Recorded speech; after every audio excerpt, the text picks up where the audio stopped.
अस्सलाम वालेकुम नाज़रीन अॼु जी हिन वीडियो में असां ॻाल्हि कंदासीं ड्रामा सीरियल दर्दनि जो देस।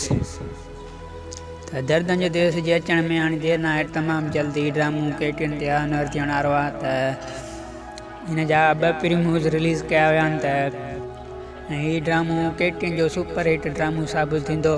ऐं जॾहिं त ॿी तरफ़ ॾाढनि जो ॾेह जो सीज़न 2 उहो बि अची रहियो आहे धरती TV ते। त हिन ड्रामे जी कास्ट जेका अदाकार आहे उहे ई साॻिया हूंदा पर थोरी मुख़्तलिफ़ थी सघंदा, पर हिन जी कहाणी जेका आहे बिल्कुलु मुख़्तलिफ़ आहे। जॾहिं त दर्दनि जो देस KTN ते हिन जो 2 महीना अॻु में पहिरियों प्रीमियर रिलीज़ कयो, तॾहिं जॾहिं त हिन ड्रामे खे तक़रीबन साल थियण वारो आहे। त हिन जे ड्रामे जे डायरेक्टर ॻाल्हि कई त दर्दनि जो देस, पर हिन ड्रामे खे साल थियण वारो आहे। हीउ ड्रामो अञा KTN ते ऑनर न थियो। हीउ तमामु जल्द KTN ते अचण वारो आहे, पर 15 अक्टूबर खां अॻु में हीउ ड्रामो असांखे लॻी रहियो आहे त हीउ ऑनर थी वेंदो KTN ते। त ॾिसूं हीउ ड्रामो कॾहिं थो KTN ते अचे, हिन जो इंतज़ारु तमामु घणो वधी वियो आहे। त हीअ हुई अॼु जी वीडियो।